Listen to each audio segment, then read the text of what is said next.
धन्यवाद करते हैं, आपकी महिमा करते हैं। आज के पूरे समय के लिए दिन के लिए पिता हम धन्यवाद करते हैं। पिता हम धन्यवाद करते हैं कि आपने हमें सुंदर अवसर दिया सर छत के नीचे तक लोगों को महिमा की जो करती है। धन्यवाद करते हैं पिता इस घर के लिए पूरा करने से धन्यवाद करते हैं। आप महान हैं, आप दयालु हैं, आपके पास आप विधान से क्रोध करने वाले परमेश्वर हैं। धन्यवाद करते हैं, आपको जिक्र कोई नहीं, आप इस संसार में पैदा हुए हैं। परमेश्वर धन्यवाद करते हैं, महान परमेश्वर हम आपकी स्तुति आपकी आराधना करते हैं। धन्यवाद करते हैं, आप हमें बुद्धि और समझ का प्रभाव का परमेश्वर। धन्यवाद करते हैं मेरे पिता परमेश्वर जितने भी भाई बहन आज यहाँ उपस्थित हैं प्रभु, आप उनके हृदय उनकी आत्मा से बातें करना पिता परमेश्वर। धन्यवाद करते पिता जैसे आपका हृदय नम्र और पवित्र पिता परमेश्वर। पिता आज हम भी उसी तरह नम्र बन सके प्रभु, आपकी दया आपकी अनुग्रह हो पिता परमेश्वर। हम धन्यवाद करते हैं पिता आपकी सामर्थ्य से अंधे देखते हैं, लंगड़े चलते हैं, बहरे सुनते हैं, गूंगे बोलते हैं प्रभु। हम धन्यवाद करते हैं तेरे नाम से मुर्दे जीवित हो जाते हैं प्रभु। धन्यवाद करते हैं राजाओं के राजा प्रभु। प्रभु आपका वचन करता है कि मन का आनंद ही एक अच्छी अवसर है प्रभु। हम धन्यवाद करते हैं कि हम तेरे वचन में आनंदित रहें पिता परमेश्वर। धन्यवाद करते हैं आज की सभा को पिता आपके चौरों से रखते हैं प्रभु। स्तुति आराधना करने में आप हमारी मदद हमारी सहायता करना प्रभु, और पवित्र आत्मा की इच्छा के अनुसार हमें अगुवाई करना कि हम आपके वचनों के द्वारा पिता परमेश्वर आपके राज्य में बढ़ सके प्रभु। धन्यवाद करते हैं, आपकी महिमा करते हैं पिता। प्रत्येक भाई बहन को आशीष करना प्रभु।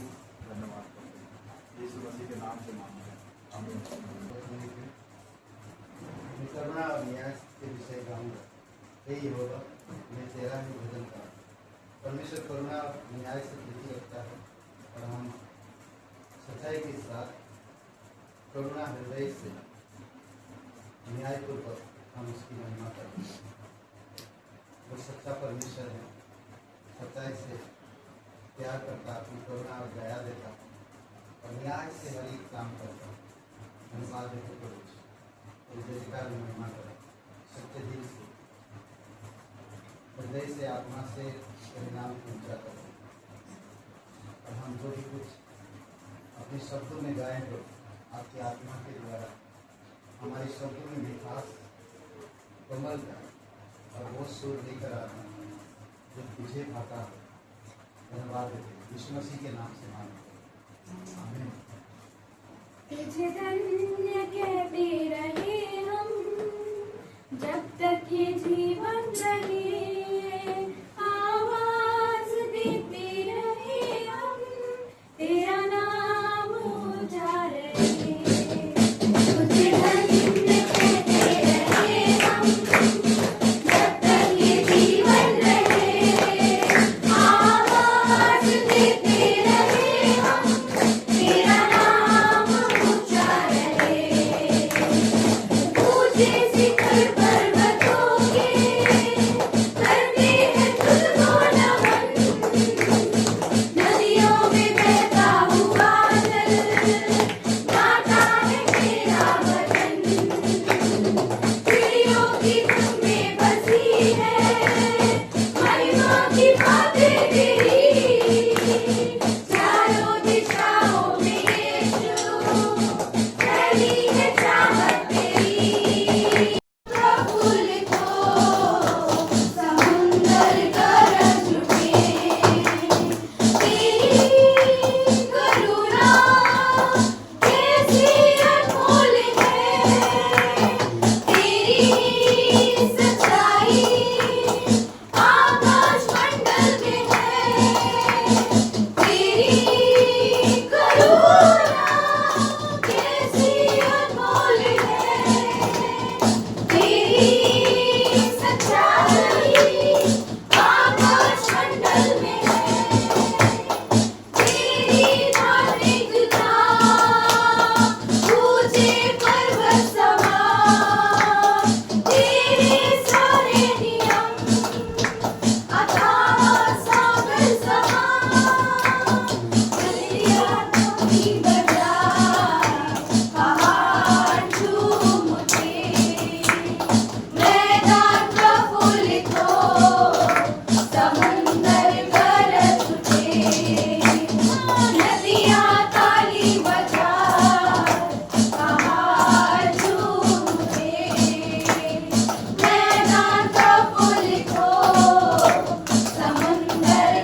पवित्र महान सर्वशक्तिमान परमेश्वर पिता हम धन्यवाद देते हैं।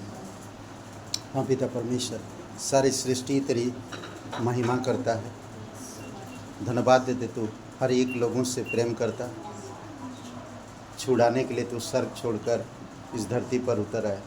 हर एक लोगों को बचाने के लिए तूने अपने प्राण क्रूस पर बलिदान कर दिया। रोगों को चंगाई दिया, मुर्दों को जिलाया, भटके हुओं को सही मार्ग दिखाया और पिता से हमारी मेल मिलाप कराया। इसलिए प्रभु तेरी महिमा करते हैं। जीवित और पराक्रमी परमेश्वर धन्यवाद देते प्रभु यीशु, तेरी जय जयकार और महिमा करते हैं। मेरी कल्पना से सुंदर हो तुम, मेरी सोच से भी बेहतर हो तुम। मेरी कल्पना से सुंदर हो तुम, मेरी सोच से भी बेहतर हो तुम।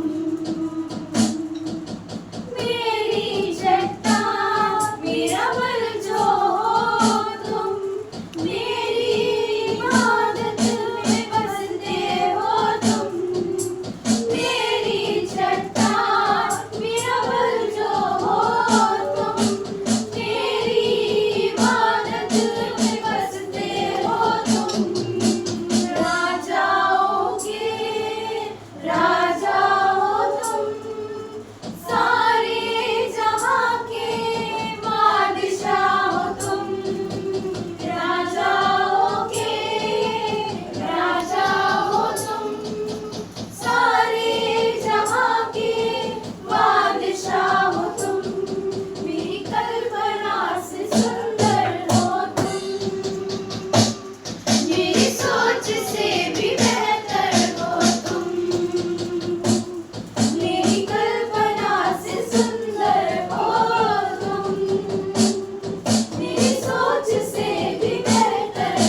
बेहतर हो तुम, मेरी सोच से भी बेहतर हो तुम।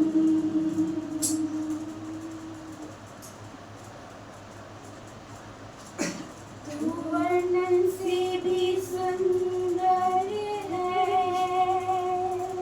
सारे शब्दों से बाहर। तू समझ से भी बढ़कर है, ना देखी ना कभी सुनी, कौन समझे तेरी असीमित बुद्धि, कौन जाने तेरा अथाह प्रेम। तू वर्णन से भी सुंदर है, विराजमान सिंहासन पर। मैं आपसे आश्चर्यित हूँ, मैं आपसे आश्चर्यित हूँ। पवित्र परमेश्वर स्तुति योग्य, मैं आपसे आश्चर्यित हूँ। हाँ, मैं आपसे आश्चर्यित हूँ, मैं आपसे आश्चर्यित हूँ। परमेश्वर स्तुति योग्य, मैं आपसे आश्चर्यित हूँ। हाँ, मैं आपसे आश्चर्यित हूँ, यीशु आपसे आश्चर्यित हूँ। करुणामय परमेश्वर धन्यवाद देते हैं। तू हर एक चीज़ को अपने वचनों के द्वारा संभालता है, आंधी तूफानों को शांत करता है।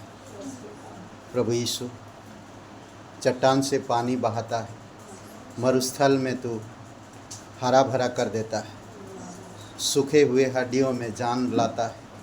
इसलिए प्रभु तेरी महिमा करते हैं। तू जीवित परमेश्वर है, हमारे बीच में मौजूद है। प्रत्येक हृदय आत्मा से बातें कर पिता, तेरी जीवित वचनों से बातें कर, ताकि हमारी मरे हुए शरीर जीवन से भर जाए। धन्यवाद देते, तेरी महिमा करते, अपनी हाथों को उठाकर तेरी आराधना करते। तू जीवित परमेश्वर है, तू करुणामय परमेश्वर। धन्यवाद देते प्रभु यीशु, धन्यवाद देते। अभिषेक करो पिता, तेरी आत्मा से, तेरी सामत से, तेरी इच्छा अनुसार। यीशु मसीह के नाम से मांगते, आमीन आमीन। जय मसीह के सभी को आज के हिस्से में आप सभी का बहुत बहुत स्वागत है। एक जोर में तालियां बजाइए। तो इस साप्ताहिक कार्यक्रम में आप सभी को बताना चाहता हूँ, हमने हर रविवार सुबह 10 बजे यहीं चर्च ऑफिस में हमारी सभा लगती है। तो आप सभी से विनती ये समय से आएगी और साथ मिलकर प्रभु यीशु मसीह की महिमा करेंगे। और हर सोमवार और मंगलवार बाइबल क्लास होती है शाम 6:30 बजे। पहली सुसमाचार और दूसरी अनुप्रयुक्त बाइबल सिद्धांत। और हर बुधवार सभा शाम को 7 बजे लगती है यहीं चर्च ऑफिस में। हर गुरुवार को उपवास प्रार्थना 7 बजे चर्च ऑफिस में। हर शुक्रवार को प्रार्थना सभा 7 बजे भूपेंद्र जी के घर पर। और हर शनिवार को सुबह 11 बजे प्रार्थना सभा लगती है नरसिंहपुर और कांथा गाँव में। और इस सप्ताह में बाइबल स्टडी है पहली रविवार शाम को राकेश और रेणु जी के घर पर, और दूसरी गुरुवार सुबह को SD राम और दुर्गावती जी के घर पर। तीसरी शुक्रवार शाम को भूपेंद्र और सपना जी के घर पर। इस साप्ताहिक परिवार है प्रेम और सुमन जी कांता गाँव से।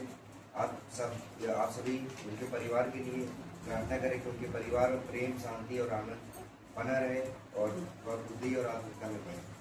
इस साप्ताहिक मिशनरी है पास्टर अजय उल्वेवासी से। उनके लिए प्रार्थना करें कि परमेश्वर पवित्र आत्मा और उनकी इच्छा में उनकी अगुवाई करें और उनका शरीर स्वस्थ रहे और उनकी कलीसिया से नए शिष्य बने। तो ये थी इस साप्ताहिक सूचनाएं। आइए हम सभी आगे की सभा के लिए प्रार्थना करते हैं। धन्यवाद देते हैं पिता परमेश्वर, आपने एक और दिन एक और समय पिता परमेश्वर हमें दिया जहाँ हम एक साथ मिलकर तेरी महिमा कर रहे हैं पिता परमेश्वर। आज की वर्षिप के लिए पिता परमेश्वर धन्यवाद देते हैं पिता परमेश्वर। और आगे के पूरे सभा को जो भी आप संदेश देंगे पिता परमेश्वर, पास्टर के द्वारा जो हमें संदेश मिलेगा, एक अद्भुत संदेश देना पिता परमेश्वर, हमारी लाइफ में काम आने का पिता परमेश्वर। उस संदेश से हम सीखते हैं पिता परमेश्वर। आगे की सभा को तेरे हाथों में सौंपते हैं, यीशु मसीह के नाम से मांगते हैं।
अवश्य देना और उसे देते समय तेरे मन को बुरा न लगे, क्योंकि इसी बात के कारण तेरा परमेश्वर यहोवा तेरे सब कामों में जिनमें तू अपना हाथ लगाएगा तुझे आशीष देगा। परमेश्वर का वचन कहता है कि तू उसको अवश्य देना। मन को बुरा ना लगने का मतलब है कि हमारा जो हम परमेश्वर के लिए देते हैं तो हमारे अंदर जो हम दान दशपान देते हैं तो अपने मन को कुड़कुड़ाना नहीं चाहिए। बुरा ना लगने का मतलब यही है कि मन को जो है कुड़कुड़ाइए नहीं, कृतज्ञता से उदारता के साथ जो है अपने मन को तैयार करके जो परमेश्वर ने हमें दिया है उसी से देने की बात करता है। और परमेश्वर का वचन कहता है कि तू अपना हाथ जिसमें तू अपना हाथ लगाएगा तुझे आशीष देगा। परमेश्वर का वचन कहता है कि जिस कार्य में हम यहोवा के नाम से हाथ लगाएंगे वो कभी असफल ना होगा बल्कि सफल होगा। वचन 16 में हम पढ़ेंगे, व्यवस्था विवरण वचन अध्याय 16 का 17 वचन। सब पुरुष अपनी अपनी पूंजी और उस आशीष के अनुसार जो तेरे परमेश्वर यहोवा ने तुझको दी हो दिया करे। परमेश्वर का वचन कहता है कि जो परमेश्वर आपको दिया है, जो आशीष दी है परमेश्वर उसी के अनुसार आपको देना है। परमेश्वर ये नहीं कहता कि अगर आपके पास नहीं है तो आप किसी से उधार लेते हो। जो परमेश्वर आपको दिया है उन्हीं में से आप परमेश्वर को दीजिए। दशमांश जो होता है वो एक निश्चित राशि होती है और जो दान होता है उसका कोई निश्चित वो नहीं होता। आप अपनी इच्छा के अनुसार कितना भी परमेश्वर की राशि ये कर सकते हैं। आइए हम लोग अपने बेटों को अपने हाथों में लेते हैं और अपने मन को तैयार करते हैं। पिता परमेश्वर हम धन्यवाद करते हैं आज के वचन के लिए। पिता परमेश्वर जो आपने हमें दिया है धन्यवाद करते हैं और आपकी महिमा करते हैं। आज के जितने भाई बहन आज अपनी भेंट को पिता परमेश्वर आपके राज्य के लिए बोल रहे हैं प्रभु, आप उनके मन उनके हृदय को नम्र करना पिता परमेश्वर, ताकि वो नम्रता पूर्वक आपके राज्य में हो सके प्रभु। धन्यवाद करते पिता परमेश्वर, क्योंकि आपका वचन कहता है कि जब हम उसकी आज्ञाओं के अनुसार करते हैं तो हमें परमेश्वर का वचन कहता है कि बहुतेरी जातियों को उधार देगा परंतु तुझे उधार ना लेना पड़ेगा। तो हम धन्यवाद करते हैं मेरे पिता परमेश्वर, आज की भेंट आपके स्वर्ग में स्वीकार और प्रभु धन्यवाद करते हैं और आपकी महिमा करते हैं मेरे पिता परमेश्वर। जितने भी भाई बहन अपने भेंट को बोल रहे हैं पिता, उनके जीवन में कोई गति कभी ना हो पिता परमेश्वर। उनके जीवन में 30 गुना नहीं, 60 गुना नहीं, 100 गुना प्रतिफल पाने पाए प्रभु यीशु मसीह आपके नाम से हम धन्यवाद करते हैं पिता परमेश्वर और आपकी महिमा करते हैं। धन्यवाद करते प्रभु, आपका वचन कहता है भेंट मनुष्य का मार्ग होती है और उन्हें ऊंचाइयों तक ले जाती है। प्रभु हम धन्यवाद करते हैं और आपकी महिमा करते हैं यीशु मसीह के नाम से मांगते हैं, आमीन।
ओके, आइए हम लोग प्रे करते और एक वचन पढ़ेंगे और वो है मत्ती का किताब 27 अध्याय 36 से 42 तक पढ़ेंगे हम लोग। 35 से समझ लीजिए, ठीक है, 35 से 42 पढ़ते हैं।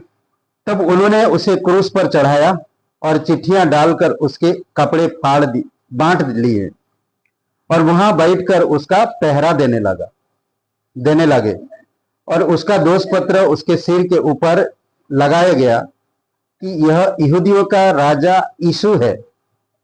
तब उसके साथ 2 डाकू, एक दाहिने और एक बाएं क्रूस पर चढ़ाए गए। आने जाने वाले सिर हिला हिलाकर उसकी निंदा करते थे और यह कहते थे, हे मंदिर के ढाने वाले और 3 दिन में बनाने वाले, अपने आप को तो बचा। यदि तू परमेश्वर का पुत्र है तो क्रूस पर से उतर आ। इसी रीति से प्रधान याजक भी शास्त्रियों और पुरानियों समेत इकट्ठा करके कहते थे, इसने औरों को बचाया और अपने आप को नहीं बचा सकता। यह तो इजराइल का राजा है। अब क्रूस पर से उतरा तो हम उस पर विश्वास करें। पिता परमेश्वर, हम धन्यवाद देते, आपकी महिमा करते। पवित्र परमेश्वर तू है, तेरी योजना हर कोई समझ नहीं सकता और ना जान सकता है। जब इंसान नम्र होते हैं, आपकी बातों को स्वीकार करते हैं, आपके पास आते हैं, तभी वो समझ पाएंगे। तू स्वयं कहता, जिस पर मैं करुणा करना चाहूं उस पर मैं करुणा करूंगा। प्रभु यीशु, धन्यवाद देते, तू ही दया करने वाला, तू ही करुणा देने वाला और तू ही बचाने वाला है। अभिषेक करो इस सभा को पिता, तेरे चरणों पर रखते हैं। तेरी आत्मा की सामर्थ्य में बातें कर हमारे हृदय से, यीशु मसीह के नाम से मांगते हैं, आमीन। ओके, आज बात करेंगे मसीह का अपने शरीर में दुख उठाना। मसीह का अपने शरीर में दुख उठाना, ठीक है।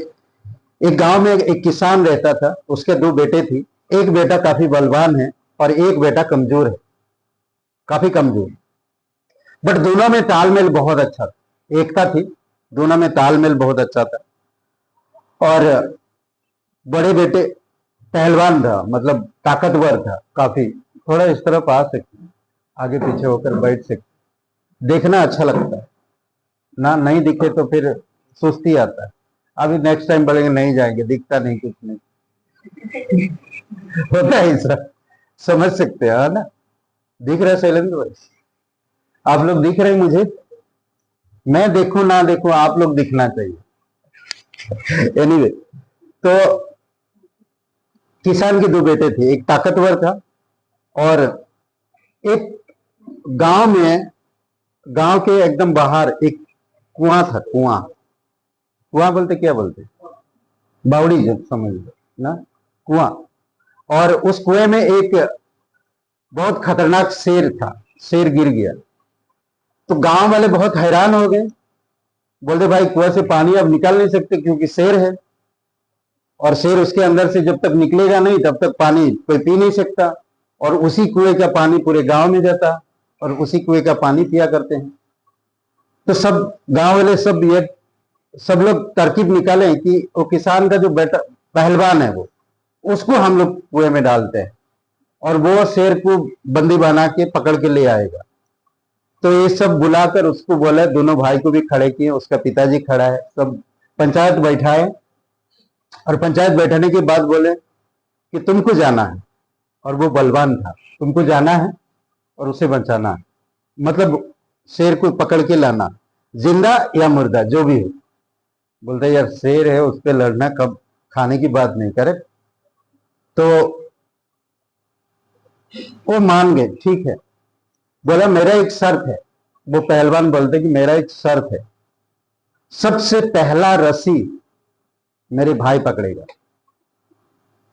बाकी उसके पीछे सब लोग पकड़ोगे और मैं रस्सी कमर में बांध के रहूंगा, ठीक है। तो बोले ठीक है।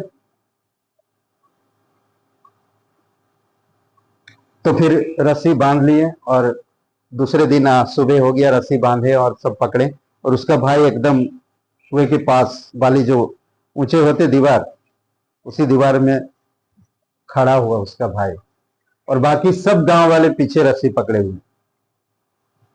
तो वो नीचे उतरा, शेर से लड़ा, शेर को कब्जे में कर लिया।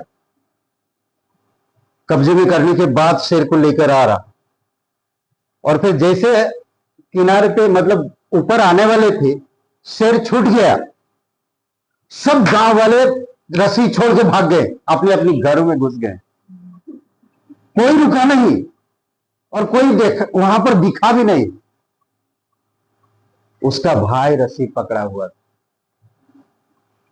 उसका भाई रस्सी नहीं छोड़ा। तभी वो कहा था कि मेरा भाई पहले रस्सी पकड़े, तभी मैं कुएं में उतरूंगा। तो अभी जो हम लोग वचन पढ़ा, हम लोग बलवान थे, सब चीज से लड़ सकते थे, जानवरों को कब्जे में कर सकते थे, बड़े बड़े शहर को अपने कब्जे में कर सकते थे, पर हम मर रहे थे। जानते हैं प्रभु यीशु मसीह अपना लहू बहाकर आपको मुझे बचाया। वो छोटे भाई, उसका भाई कमजोर भाई लगता था। संभवोपदेशक 9 अध्याय में भी 14-15 वचन में एक कहानी है, वो कहानी को पढ़ते हैं हम लोग, और वो कहानी प्रभु यीशु मसीह का चित्र है, मतलब तस्वीर है। संभवोपदेशक 9 अध्याय और 14-15 वचन में हम लोग पढ़ते हैं।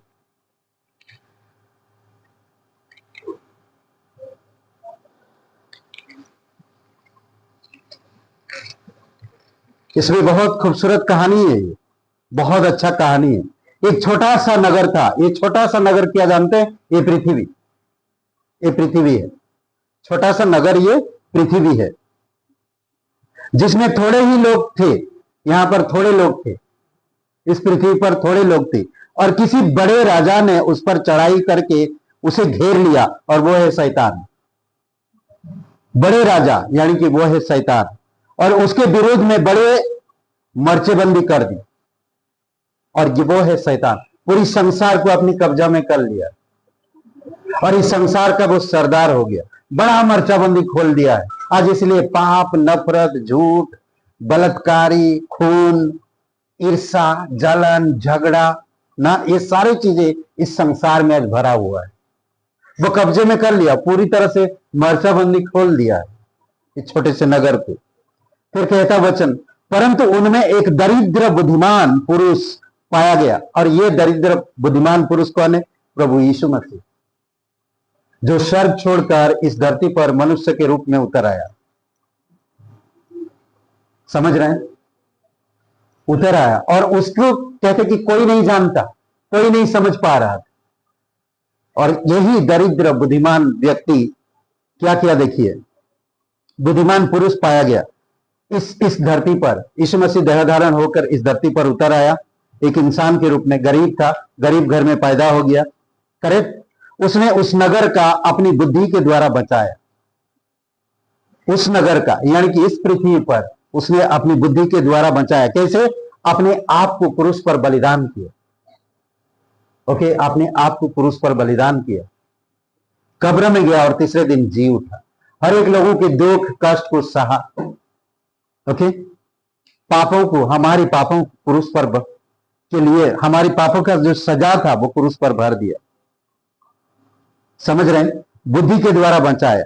तभी किसी ने उस दरिद्र पुरुष का स्मरण ना रखा। आज कितने लोग जानते हैं, सब विरोध करते हैं वो दरिद्र पुरुष। उसने कुछ नहीं किया, सब कुछ हम ही करते हैं। नहीं, उसने सब कुछ कर दिया। आज जो कोई भी इंसान विश्वास करता है वो उद्धार पाता है, मुक्ति पाता है, नरक से, पापों से, झूठ से, अंधकार से, बेरभाव से बचता है। धीरे धीरे वो व्यक्ति परमेश्वर की राज्य में बढ़ता है। एक छोटी सी 2 ही वचन में कहानी पूरी तरह से परमेश्वर की कहानी है और इस संसार की कहानी है। 2 ही वचन में आप समझो तो। करेक्ट? ओके, मसीह का अपने शरीर में दुख उठाना, यीशु मसीह का अपने शरीर में दुख उठाना, सोचिए उसके विषय में। उन्होंने उसके शरीर के साथ क्या किया। उसके शरीर के साथ क्या किया, समझ रहे हैं? बहुत ही क्रूरता व्यवहार किया गया। जो परमेश्वर है, जो इंसानों को बनाया, जो उनका रखवाला है, पर उसके शरीर के साथ बहुत ही क्रूर व्यवहार किया गया। कभी कभी सोचने में पड़ता, कोई भी इंसान पड़ जाएगा कि इतनी तकलीफ कौन उठा सकता है ना। वो आप और मेरी तकलीफ थी, परंतु प्रभु यीशु मसीह उठा लिया। यशायाह 52 वचन 14 में कहता है कि उसका रूप बिगड़ा हुआ था। उसका जो रूप है बिगड़ा हुआ था। उसके रूप को देखकर कोई भी इंसान समझ नहीं सकता और ना ही यकीन कर सकता है। उसका रूप पूरी तरह से बिगड़ा हुआ था, जैसे बहुत से लोग उसे देखकर चकित हुए। ये मुर्दों को जिलाने वाला, ऐसा चेहरा, इतने अनुग्रह शब्द बोलने वाला, आंधी तूफानों को शांत करने वाला चेहरा ऐसा नहीं। आप लोग कभी कभी सोचते होंगे, आशा रखते होंगे, नहीं, कई बार आशा रखते होंगे, अगर कुछ अच्छा इंसान बात कर रहा तो उसका चेहरा भी आप अवलोकन कर लेते हैं कि कैसा दिखेगा, उसका चाल चलन कैसा होगा। करेक्ट, हम लोग सब कुछ सोच लेते हैं।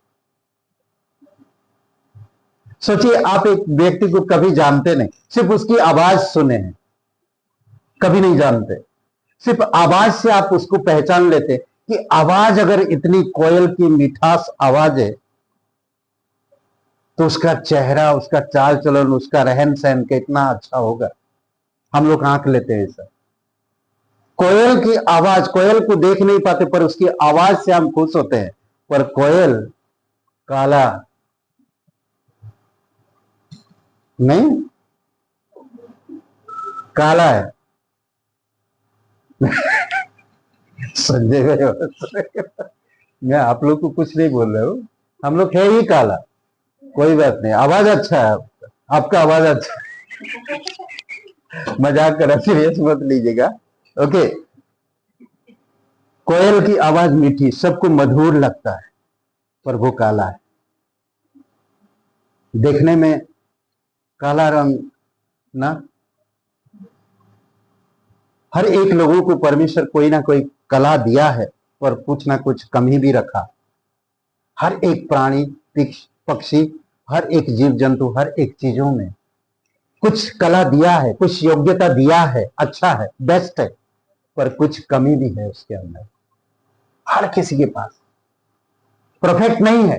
परफेक्ट प्रभु यीशु मसीह, समझ रहे हैं, यीशु मसीह।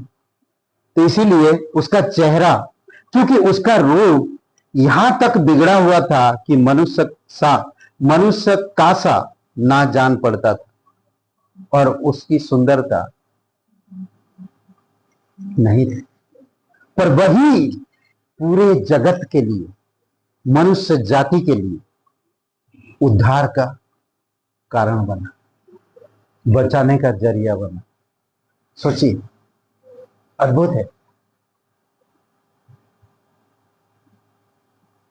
ना। कोई सुंदरता थी उसमें, ना कोई चाहेगा उसे, ना कोई पसंद करेगा उसे, इतना बिगड़ा हुआ है। सोचिए, शरीर आपका अगर बिगड़ जाए तो आप क्या करेंगे? सर्जरी। अरे भाई दे भाई, रचना जी आज हमारे बीच में, स्वागत है रचना जी आपका, धन्यवाद। ओके भाई दे भाई, 5 तारीख को पॉटलॉक है और यहाँ पर सभा नहीं होगा, अभी अगली हफ्ता बता देंगे आपको, ठीक है? अगली हफ्ता बता देंगे, यहाँ पर सभा नहीं होगा 5 तारीख को, 5 मार्च, पुनरुत्थान रविवार को, 5 अप्रैल, सॉरी 5 अप्रैल, सॉरी गलती से मिस्टेक हो गया। एनीवे, तो 5 अप्रैल को, ठीक है, जहां पर शायद क्रिसमस किए थे वहीं पर ही होगा। देखते हैं क्रिसमस कहाँ हुआ था। हाँ, जब फूल खो गया था, डीके पैलेस। ओके, पॉटलॉक होगा, अपने अपने घर से खाना बना के लाना है और हम लोग सब खाएंगे। और पुद्दा सा मत लाइएगा, थोड़ा बड़ा सा लाइएगा, ऐसे सोचिए कि 10 लोगों का खाना मैं बना के लेके जा रहा हूं। ठीक है, तो अगली हफ्ता बता दीजिएगा। लक्ष्मी जी हैं तो लक्ष्मी जी को रहेंगे ना। हाँ, तो लक्ष्मी जी को बता दीजिएगा क्या बनाना चाहते। ऐसे बनाइए जो ज्यादा वैरायटी ना हो, पर ऐसे चीज हो जो 4 या 3 या 4 चीज हो तो बेस्ट रहेगा सबके लिए। ठीक है, अनाउंसमेंट नहीं कर रहा, संदेश में जा रहा। ओके, तो बिगड़ा हुआ था। ओके, दूसरी बात हम देखते हैं प्रभु यीशु मसीह के शरीर। एक तो बिगड़ा हुआ था, दूसरी बात उसके शरीर कैसा था जानते हैं? कहते कि उसके पीठ कोड़े की मार से छलनी थी। उसके जो पीठ था, उसका पीठ कोई अच्छा नहीं था, छलनी हुआ। जानते हैं जब प्रेटरियम ना, जो यहूदी लोगों का एक जगह होता सैनिकों का, वहां पर कैदियों को लिया जाता और उसको सजा थोड़ा बहुत दिया जाता, उसको कोड़े लगाया जाता। तो एक ऊंचा रहता ऐसा चौपरा जैसा, चौपरा बोलते क्या बोलते हैं, चबूतरा, चबूतरा वो रहता है। उसमें एक रोड लगा रहता, उसमें ये हाथ बांधने के लिए चेन और कड़ियां रहता, उसमें बांध देते, निकाल नहीं सकते उसको। उसको ऐसे घुटने पे लाते हैं और उसका हाथ बांध देते और उसके पीठ में कोड़े लगाते। समझ रहे? और कोड़े मतलब समझ रहे? कोड़े जो होता है वो एक चाबुक की तरह होता है, पर चाबुक नहीं है, इतना बड़ा डांडी होता है और डांडी के आगे रस्सी से, चमड़े की रस्सी से कांटे जैसा बांधा जाता, लोहे से कांटे जैसा होता है। वो मारते थे तो घुस जाता था और फिर खींच लेते थे और पूरा मांस निकल आता था। अगर हड्डी में भी जाए तो हड्डी भी टूट सकता था। मतलब 39 कोड़े लगाया गया था यीशु मसीह। तो उसका पीठ सोचिए कैसा होगा। कहते कि वो शरीर से लेकर, मतलब सिर से लेकर पैर तक जख्म से भरा हुआ। सोचिए, एक जख्म मामूली जख्म नहीं था, वो हर एक पीढ़ी के लोगों की पाप, अपराध, गुनाहों का जख्म था, दंड था। सोचिए, ऐसा है 1 और वचन 6, हर एक लोगों का अपराध, पाप, गुनाह ना, झूठ, वो जख्म था उस। सोचिए थोड़ी समय के लिए। कहता वचन इस प्रकार की, पांव से सिर तक कहीं भी कुछ आरोग्यता नहीं, केवल चोट और कोड़े की मार के चिन्ह और सड़े हुए घाव। ना तो दबाए गए, ना तो तेल देकर नरमाए गए, ना तो मलम लगाया गया। सोचिए कि जो घाव को मलम, तेल या नरमाए नहा जाए तो वो घाव कैसा होता है, आप कभी अनुभव किए होंगे। सोचिए थोड़ी समय के लिए, थोड़ी समय के लिए सोचिए, उतना जख्म। सोचिए कभी कभी वो जख्म जब चीज बोलते ना सूखता थोड़ा, फिर उसको खिंचाव आती है तो वो फट जाता है। तो सोचिए थोड़ी समय के लिए ना, ये बोलते कि मामूली बात लगता है हमें, पर मामूली नहीं, सड़ गया। सोचिए ऐसे ऐसे चीज था कि सड़ रहा था,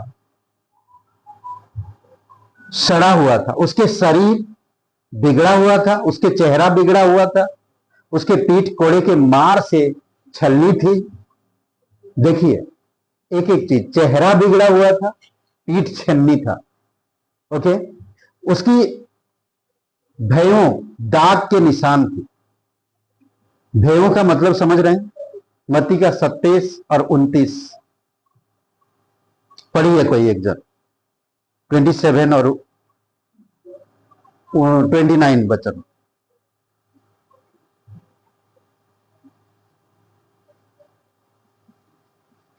दाग के निशान थे। और कांटों का मुकुट लेकर उसके सर पर रखा और उसके सामने हाथ में पकड़ा दिया और उसके आगे पीछे देखकर उसे थप्पड़ उड़ाने लगे और कहा, हे यहूदियों के राजा नमस्कार। सोचिए, हे यहूदियों के राजा नमस्कार। कांटों का ताज, ना, शरीर पर भी घाव और जख्म, मतलब सिर पर।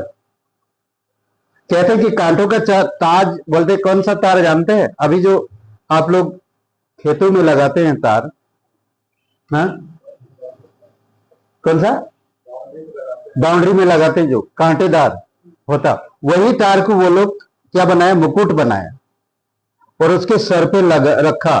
जब वो सर पे टिक नहीं रहा तो वो लोगों ने क्या किया? उसको दबाया। सोचिए, दबाया। और कहते कि चारों तरफ दबाया वो लोगों ने, और जब दबाया वो घुस गया, और घुसने के बाद सोचिए, आपका सर पे थोड़ा सा चोट लगने से कितना हमें तकलीफ होता है। और हमें ठीक रखने के लिए प्रभु यीशु मसीह वो सारे जख्म सहा, सारे जख्म। कभी कभी जब आप सोचोगे ना तो रोंगटे खड़े होते हैं, अपनी आंसुओं को रोक नहीं सकते हैं, ऐसा हालत है। दिल सहन सा जाता है। पाप की जो सजा है कोई सहन नहीं कर सकता, पर प्रभु यीशु मसीह ने किया। सोचिए, बिगड़ा हुआ चेहरा, छलनी हुई पीठ, कोड़े से दाग के निशान सिर पर,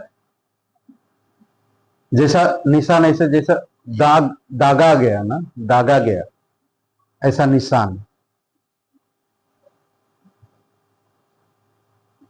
उसके बाजू में भला मारा गया।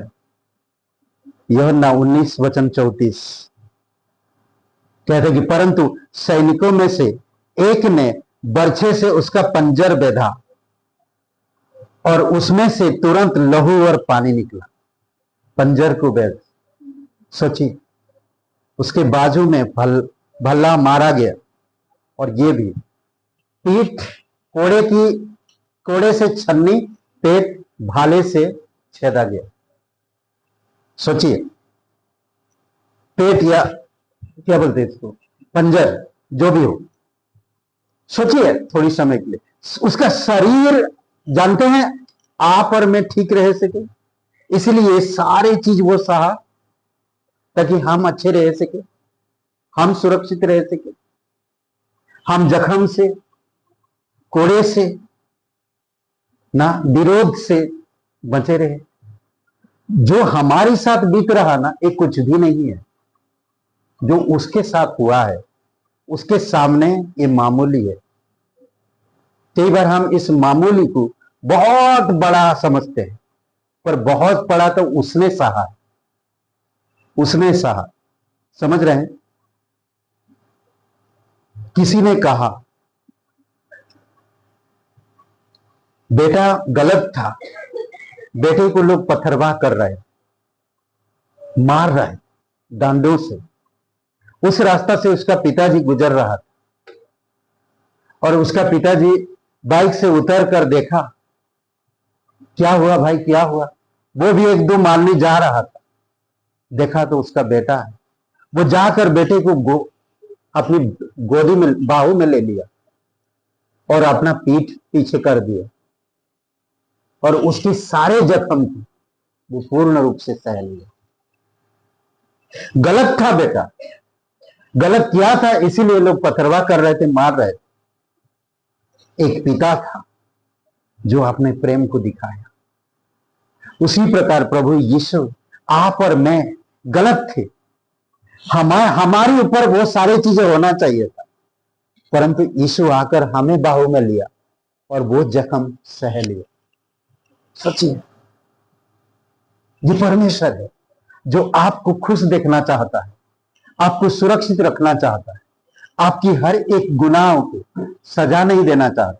जानते हैं जब हम बादलों पर जाएंगे उसके बाद होगा क्या? यीशु मसीह के सामने, बीमा न्यायासन के सामने खड़ा होंगे। बीमा न्यायासन कभी भी आपकी पाप की, गुनाहों की सजा नहीं है, वहां पर पुरस्कार मिलेगा।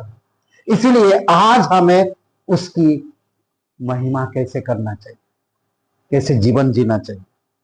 अद्भुत है। समझ रहे हैं? उसके हाथ क्रूस पर किलों से ठोके गए। कोई भी जगह पर देखेंगे, हर एक उसका जो पूरा शरीर कहीं भी जगह पर आरोग्य मतलब क्या बोलते हैं, सही नहीं, हर एक जगह।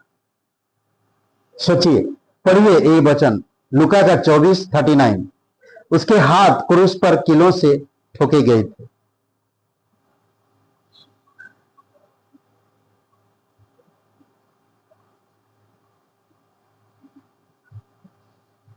हाथ और मेरे पाँव को दर्द हो, मैं वही हूँ, मुझे छू कर देखो, क्योंकि आत्मा के हड्डी मांस नहीं होता जैसा मुझे देखते हो। समझ रहे हैं? मेरे हाथों को देखो, मेरे पांव को देखो, मैं वही हूं, मुझे छू कर देखो, क्योंकि हाथों में कीले ठुक गए। समझ रहे हैं? मेरे पैर में कीले ठुकी गए, क्योंकि आत्मा के हड्डी मांस नहीं जैसा तुम में मुझ में देखते हो। समझ रहे हैं? कीले ठुक गए, निशान है, सब कुछ दिख रहा, वही बता रहा। सोचिए कि ओके, आप आज घर जाइए, ठीक है, पतियों अपनी पत्नी को बोलिए कि तुम मुझे यहां पर कील मार के देखो जरा कैसा लगता है। सच में मार के बोलो, हथौड़ा मारो, वो मारेंगे ही नहीं। आपको दर्द देख ही नहीं सकते हैं। सेम एग्जैक्टली वही किया परमेश्वर। इस मामूली बात लगता है, जाके पति बोलो आप मुझे देखो, एक छोटा सा किला लो, छोटा सा कील लो और हथौड़े से मारो, क्या पत्नी मारेगी? हाँ, आपके पति को कील से ठोकोगे क्या? ठोके कोई पति में ठुक सकते हैं? पत्नी का दिल अलग होता है, नहीं पति भी नहीं मारेंगे, क्या? क्योंकि एक दूसरे से प्रेम है। और क्या होता, परमेश्वर भी हमसे प्रेम करता है। वो नहीं चाहता कि आपको किले लगाया जाए, वो स्वयं सह लिया है ना, वो सारे किले स्वयं उठा लिया है, किसी को सहने की जरूरत नहीं। सोचिए, वो सारी चीजें सह लिया। हाथ, पीठ, चेहरा, सर, पैर, सब जगह क्या दिख रहा? घाव, चिन्ह दिख रहा। कभी कभी आप कहीं गिर जाते हो, क्या दिखता है? जख्म दिखता है। जख्म ठीक होने के बाद क्या दिखता है? निशान दिखता है। सोचिए, मेरा एक्सीडेंट हुआ, यहां पर से निशान, आज भी निशान। क्या हुआ? निशान, यहां पर निशान दिख रहा। भूख लगा था, मामी से कुड़कुड़ाया, पैरों के पेड़ में चढ़ा, नीचे धड़ाम करके गिरा, सर फूटा, निशान दिया।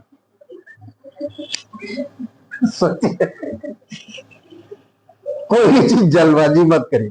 एग्जैक्टली प्रभु यीशु मसीह हर एक आप और मेरे जख्म का निशान उसने ले लिया। आपको मुझे सुंदर बनाया, उसकी चेहरा बिगड़ लिया ताकि आप और मैं सुंदर दिखे। जानते हैं, हम लोग एक कहानी बताते हैं। एक माँ दूध लेने गया था अपने बच्चे को रख के, मैं तो मोरल बता दिया। एक बेटा 14-15 साल का, 18 साल का, कॉलेज में है, अपनी दोस्तों के साथ माँ से बहुत नफरत करता है। क्यों? क्योंकि उसकी माँ का एक चेहरा जला हुआ, एक तरफ चेहरा जला हुआ, उसको पसंद नहीं करते कोई भी। उसका बेटा खुद पसंद नहीं करता, बेटा ने बेटी, सॉरी, उसकी बेटी खुद पसंद नहीं करती। बेटा या बेटी? अच्छा, बेटा पसंद नहीं करता। तो एक दिन अपनी दोस्तों को अपनी बर्थडे पार्टी में बुलाया, बोलते माँ तू खाना बहुत अच्छा बनाती है, पर एक काम करना, खाना बनाना बर्थडे पार्टी में, पर तू किचन से बाहर मत आना, मेरे दोस्त आएंगे और देखेंगे तो अच्छा नहीं लगेगा उन्हें, मेरा बेइज्जती होगा, प्लीज माँ समझा करो, मैं आपसे रिक्वेस्ट करता हूं। बोलता ओके बेटा ठीक है, नहीं आऊंगा।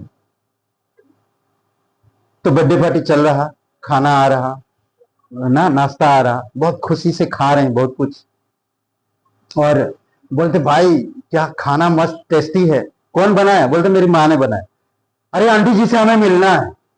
उसको परेशान, नहीं नहीं नहीं आंटी जी से, मम्मी से नहीं मिल सकते हो, नहीं मिलना। वो दिखाना नहीं चाहता उसकी माँ की चेहरा, ताकि उसे कॉलेज में अलग जगह पे सुनना पड़े, लोग उसका मजाक उड़ाए ना। तो सब बच्चे आ गए किचन में और देखा उनका चेहरा, तो उसका बेटा चला गया भाग के, जाकर अपने आप को तकलीफ दे रहा था। तो वहां पर एक व्यक्ति सुना, देखा उसके जीवन में, क्या हुआ तू रो क्यों रहा? बोलते मेरी माँ को मैंने कितना बार बोला वो अपने मनुष्य चेहरा लेकर मेरे दोस्तों के साथ मत आना पास, तब भी वो आई। मेरे अभी दोस्त ताने मारेंगे, इसी बात मजाक उड़ाएंगे, हंसी उड़ाएंगे। तो बोला ओके, तू जानता है तेरी माँ का हालत है किसके वजह से हुआ? तू आज मनुष्य कह रहा ना, जिसके वजह से, किसके वजह से हुआ तू जानता है वो बातें? बोलता नहीं, मुझे जानना भी नहीं है। बोलता नहीं, तुझे जानना होगा। मनुष्य कैसे बोल सकता तेरी माँ को तू? तो उसने बताया, तेरा पिता तुझे जन्म होते ही उनका एक्सीडेंट से मारा गया, खत्म हो गया। तेरी माँ तुझे संभाला बचपन से, और तेरी माँ तुझे दूध पिलाने की वजह से दूध लेने गया था बगल की दुकान में, और हवा से आग लग गई पूरे घर में। वो घर के सामान के लिए नहीं, बल्कि तुझे बचाने के लिए, वो तुझे लेने के लिए अंदर गई, और वो ला ही रहा था कि उसी समय उसका चेहरा जल गया। उसी समय से उसका चेहरा जल गया, फिर भी तुझे एक आंच या आग से सुलझने नहीं दिया। उसने सब कुछ सह लिया पर तुझे ठीक रखा। तो वो रोने लगा। अब वो लौट के गया और मां से दुखी होकर बोला कि मां मुझे माफ कर दे, मुझे नहीं पता था। एग्जैक्टली यही हालत परमेश्वर का आप और मेरे साथ किया परमेश्वर, यही सेम। समझ रहे हैं? यीशु मसीह का चेहरा बिगड़ा क्यों? आप और मुझे बचाने के लिए। यीशु मसीह का पीठ जख्म क्यों हुआ, कोड़े लगाए क्यों गए? आप और मेरे वजह से, क्योंकि हम बिगड़े हुए। समझ रहे हैं? ये सारी चीजें वो सहा, ये छोटी छोटी बातें हैं जो हमारे लिए बहुत कीमती है। प्रभु यीशु मसीह हमारे लिए किया। क्रूस पे वो तड़प रहा था, कोई उस पर दया नहीं किया, कोई उसको पानी तक नहीं दिया। उस समय कड़वा रस दे रहे, वो लहू से जख्म है, सांसें लेने में तकलीफ है, उसी समय उसे कड़वा जूस दिया जा रहा। सोच सकते हैं?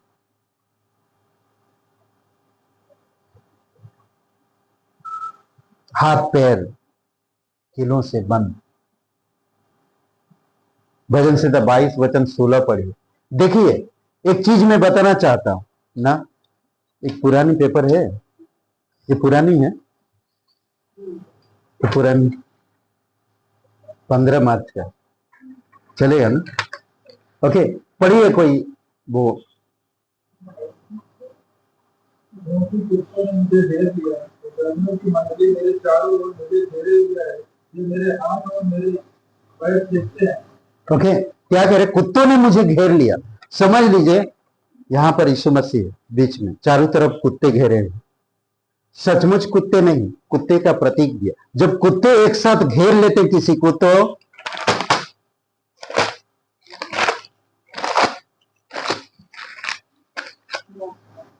नोचते हैं, इसे ऐसे नोच लेते हैं। सोचिए कितना अच्छा पेपर था, क्या हालत हो गया। सोचिए यही पेपर। तो आप और मेरे कारण प्रभु यीशु मसीह लोगों ने नोच लिया, नोच लिया। सोचिए थोड़ी समय की। नोचा गया, समझ रहे हैं? और कहता है कि कुकर्मियों की मंडली मेरे चारों ओर मुझे घेरे हुए थे। कुकर्मी लोग, पापी लोग, बेईमान लोग मेरे चारों तरफ घेरे हुए थे। देखते हैं जब यीशु को पकड़ाएंगे, क्रूस पर चढ़ाओ, क्रूस पर चढ़ाओ, क्रूस पर चढ़ाओ, वो खूनी को छोड़ दो मगर इसे क्रूस पर चढ़ाओ। नहीं चाहिए यीशु, नहीं चाहिए यीशु।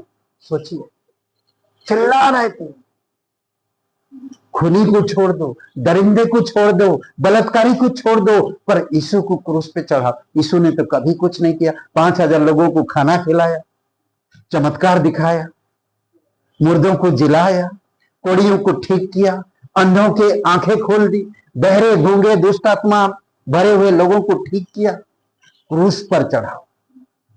कुकर्मी लोग चारों तरफ घेरे हुए, समझ रहे हैं? क्या कहता है? उनकी पैर कुत्ते कैसे काटते हैं, जख्म में थोड़ा यहां से निकल के लेके चले, उसने नोचा, आधा टुकड़ा लेके चला गया, कुछ बचेगा ही नहीं। सोचिए, उनके पैर में जख्म चारों तरफ से। सोचिए, थोड़ी समय के लिए विचार करिए आप ना, विचार करिए, यीशु आप और मेरे लिए क्या कुछ सहा, क्या कुछ सहा। थोड़ी समय के लिए विचार करिए।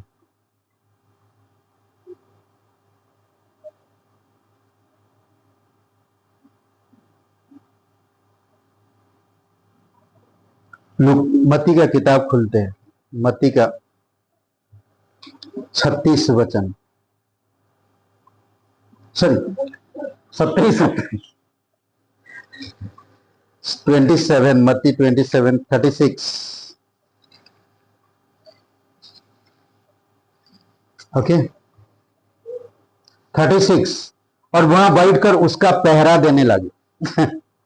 सोचिए, इतना जख्म किया, कोई भाग सकता है क्या ऐसे हालत में? फिर भी पहरा दे रही वहां पर बैठ के। उसका शरीर भीड़ की अपवित्र दृष्टि के लिए उघाड़ा गया था। उसका शरीर उघाड़े गई। ओके, उसका शरीर क्या किया गया था? उघाड़े गया था। 36 वचन में कहते कि वहां बैठकर उसका पहरा दे रहे थे। 35 वचन में कहते कि तब उन्होंने उसे क्रूस पर चढ़ाया और चिट्ठियां डालकर उसके कपड़े बांट ली, उसके कपड़े बांट ली। उघाड़े चेहरे मतलब उघाड़े शरीर पूरी तरह से। वचन 27 में कहता है कि दोष पत्र उसके सिर के ऊपर लगाया, यह यहूदियों का राजा है। राजा, देखो राजा, कैसे राजा लटका हुआ ना, मजाक कर रहे हैं। तब उसके हाथ, उसके साथ 2 डाकू, एक दाहिने और एक बाएं क्रूस पर चढ़ाए गए। आने जाने वाले सिर हिला हिलाकर उसकी निंदा करते थे और यह कहते थे, वे मंदिर को ढाने वाले, 3 दिन में बनाने वाले, अपने आप को तो बचा। यदि तू परमेश्वर का पुत्र है तो क्रूस पर से उतरा। ऐसे ठट्टा करने लगे। सची, ये कौन लोग हैं? अपवित्र दृष्टि के लोग ना, सारे के सारे भीड़ उसके विरोध में। यीशु अपने शरीर में सारे दुख उठाया ताकि आप और मैं इन दुखों का सामना ना करें। चेहरा बिगड़ा हुआ, सिर में चिन्ह है, पीठ में कोड़े हैं, पेट भाले हैं, हाथों में कीलों की छेद है, पैर कुत्ते नोचे गए हैं, काटे गए हैं। समझ रहे हैं? उपहास, उघाड़े हुए, उसके शरीर में कोई कपड़ा तक नहीं। सच, जब कुत्ते चारों तरफ से घेर लेते, शरीर में कपड़ा दिखेगा? हाँ, कभी ऐसा सामना हुआ? कभी आप देखे ऐसा? कोई सामना मत करो भैया, खतरनाक है ना, बहुत खतरनाक है। वो कपड़े फाड़ फाड़ के फेंक देंगे। कपड़े पहले तो मुंह में आएगा, लेंगे फाड़ के, मांस लेंगे, फिर नोच लेंगे। कैसे ना, चिल्ला रहा, चिल्लाते रहे, चिल्लाओ, जखाओ, सब कुछ सहा प्रभु यीशु मसीह। आपको मुझे कुछ करने की जरूरत नहीं। आज हमें उसके साथ हमें विश्वास में बढ़ने की जरूरत है। बस सिंपल। आइए प्रार्थना करते हैं। दयालु और करुणामय परमेश्वर पिता, हम धन्यवाद देते, सारा आदर सारा गौरव हम तुझे देते प्रभु यीशु। प्रत्येक भाई बहन जो तेरे नाम पर विश्वास करते हैं, वो अपने पापों को मानकर तेरे पास आए।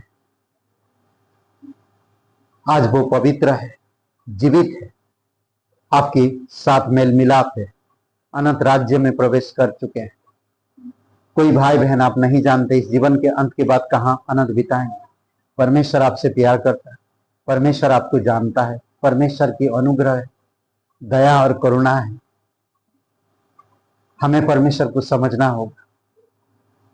परमेश्वर को समझने से पहले हम अपने आप को यह समझना होगा कि मैं एक पापी इंसान और पाप के कारण मैं स्वर्ग नहीं जा सकता। पाप की वजह से मैं आज परमेश्वर से अलग हूं और मेरे पापों का बोझ मुझ पर मुझे दबा रहा है। कोई मेरे पापों का बोझ नहीं उठा सकता। मेरे परंपरा, मेरे माता पिता, मेरे भाई बहन, मेरे सागे संबंधी, कोई मेरे पापों का बोझ नहीं उठा सकता। परंतु प्रभु यीशु मसीह अपने शरीर में आपके पापों का बोझ उठाया है और क्रूस पर भर दिया है। आज जो कोई भी इंसान यीशु मसीह पर विश्वास करता है कि वो मेरे पापों के लिए क्रूस पर बलिदान हुआ, घायल हुआ, कोड़े लगाएंगे और पूर्ण रूप से क्रूस पर बलिदान, कब्र में गया और तीसरे दिन जी उठा और वो आज जीवित है। इस बात पर कोई अगर यकीन करता है, विश्वास करता है, तो वो उद्धार पाता है। भाई बहन कोई है आप कभी विश्वास नहीं किए, आज आपके पास मौका है। अगर आप YouTube चैनल से देख रहे हैं, सुन रहे हैं, तो अभी इसी समय आंखें बंद कर दीजिए और अपना हृदय परमेश्वर पर रखिए और मेरे साथ ये प्रार्थना करिए। कहिए, हे यीशु, मैं जानता हूं मैं एक पापी इंसान, मैं खुद को नहीं बचा सकता। मैं विश्वास करता तो मेरे पापों के लिए क्रूस पर बलिदान हुआ, मेरे सारे पापों का बोझ अपने ऊपर लेकर क्रूस में भर दिया और मेरे सारे गुनाहों का दंड आपने चुका दिया, आपने उठा लिया। प्रभु यीशु मुझे माफ कर दीजिए, मेरे हृदय में आई, मुझे नया जीवन दी। तन मन से तेरे बलिदान पर, तेरे गाड़े जाने पर, तेरे जी उठने पर मैं विश्वास करता, मुझे क्षमा कर दीजिए, मेरे हृदय में आई। तू पवित्र परमेश्वर का इकलौता बेटा यीशु नासरी, मेरा मुक्तिदाता, यीशु के नाम से, आमीन।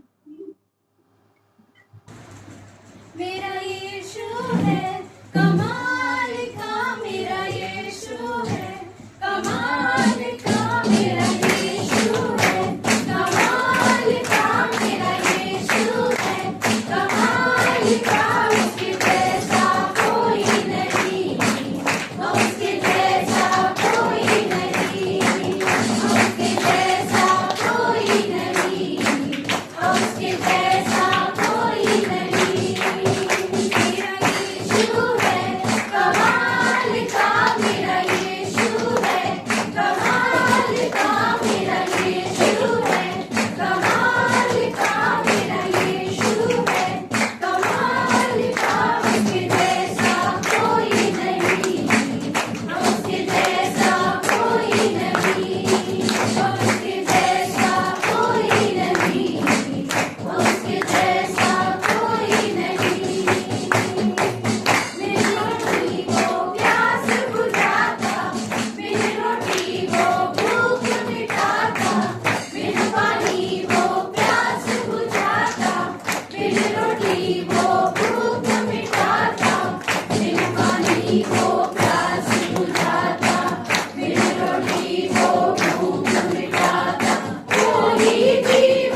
मंडे को मतलब कल एक नया क्लास शुरू कर रहे हैं और वो क्लास है